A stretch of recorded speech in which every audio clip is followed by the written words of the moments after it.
गप्पा तर खूप छान रंगलेल्या आहेत आणि एकंदरीत अभिनय कोणता हे आणि काय नेमकं हे कळेनासं झालेलं आहे. अशी स्थिती आत्ता पंकजची झाली होती तेव्हा. कारण उत्तम अभिनेत्री आहे हे तर खरंच आहे आणि तिने जाणवूही दिलं नाही. म्हणजे काय म्हणायला पाहिजे नाही नाही, पण ती जशी आहे तशी व्यक्त होते असा आमचा इतक्या वर्षाचा खरं अनुभव आहे. पण तुम्ही टी व्हीवरती तुम्हाला असं कोणी सांगितलं नाही का की अमुक एका भूमिकेत ती आहे किंवा तिकडे बघा म्हणून? हां, मला जेव्हा कळलं की ॲक्ट्रेस आहे तेव्हा मी फू बाय फूचा एक एपिसोड बघितला. पण त्या एपिसोडमध्ये हिचा काहीतरी म्हातारीचा रोल होता, त्यामुळे मला ही खरी कशी दिसते हे पहिल्यांदा मला म्हातारीच्या रूपातच दिसली. कळलंच नाही. अरे वा. पहिली ती म्हातारी दिसली म्हणजे तुमचं असं उलटं झालेलं आहे चित्रपटात. एक्झॅक्टली. हां, वा. आणि नंतर मग मी जरा सोशल नेटवर्किंग साईट्सवर वगैरे बघितलं, तेव्हा मग मला ही कुठे काय कशी म्हणजे हिचं स्ट्रगल आणि किती वर्षापासून काम करते आणि अजून ड्रामा, थिएटर, सिरियल्स, तेव्हा हळूहळू मी मग माहिती गोळा केली की अच्छा याच्यात हिचा इंटरेस्ट आहे. पण मला कधी असं जाणवलं नाही की मी ॲक्टर्स बरोबर कुठे बाहेर डेटवर गेलो आहे वगैरे. तुम्ही म्हणताय तसा अभिनय असू शकतो किंवा व्यक्ती म्हणूनच ती इतकी साधी आहे. कारण लोकांसमोरही कोणी आलं, जसं मी तुम्हाला सांगितलं, रिक्वेस्ट करतात फोटोसाठी वगैरे, तिने कधीच कोणाला असं हे म्हणजे प्रामाणिकपणे तिने उत्तरं दिली किंवा त्यांना सांगितलं की थोड्या वेळाने मी हे करते. मला एक इन्सिडेंट आठवतो. आम्ही एका मॉलमध्ये गेलो होतो आणि ही फोनवर बोलत होती. तेवढ्यात एक एजेड बाई त्या आल्या आणि त्यांना हिचा ऑटोग्राफ घ्यायचा होता. तर ही फोनवर होती, हिने फक्त असा हात केला आणि म्हणजे मी नंतर बोलते.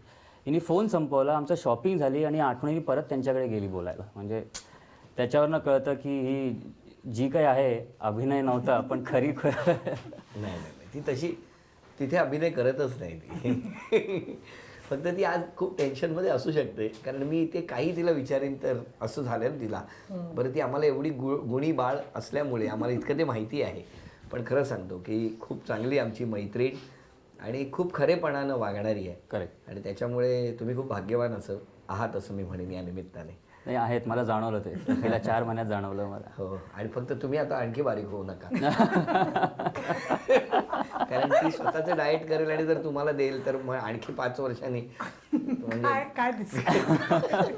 एनिवे बाकी काय आणखीन? तू गप्पच आहेस आता. तुम्ही बोलताय आणि मी आता. otherwise बरं, खूप बोलते की नाही? आपण दोघे गप्प राहूया आज. आता तू बोल. काय मी काय बोलू? मग मी आता खूप सांग. बोलते अदरवाईज असं तुझं म्हणणं आहे त्यामुळे मी गप्प फ्युचर बसते. प्लॅन सांग आता काय. आता सध्या अजेंड्यावर मुळात लग्न आणि त्याची तयारी आणि मग लग्नाची तारीख. त्याच्यानंतर 1-2 कमिटमेंट्स आहेत. सुनील नाटकाचे पुन्हा महोत्सव करतोय काही ठिकाणी, सो ते आहे. आणि एका फिल्मबद्दल चर्चा चालू आहे. सो चालू आहे, म्हणजे काम चालूच आहे, काम चालू वा. राहीलच. या क्षेत्रात काम करण्याबद्दल तुमचं काय म्हणणं? नाही, मला असं वाटतं की कुठलंही क्षेत्र असो ते की त्याचे अप्स अँड डाऊन्स किंवा प्रोज अँड कॉन्स जसं आपण म्हणतो तसं प्रत्येक क्षेत्राचे असतात. आणि आमचं ठरायचं होतं त्याच्या आधीच मी हिला बोललो होतो की जर आपलं ठरलं तरी काम करणं तू बंद करू नकोस. कारण ते काही आहे की ज्याच्यातनं तुला आनंद मिळतो.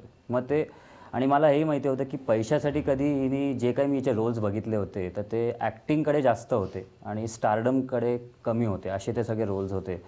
तर त्यामुळे मी तेव्हाच त्याला सांगितलं की तू काही कर, मी तुला सपोर्ट करीन, आणि ॲक्टिंग फक्त सोडू नको. जे काय आहे तुझं फक्त माझ्याबरोबर करू नकोस, फक्त थिएटर.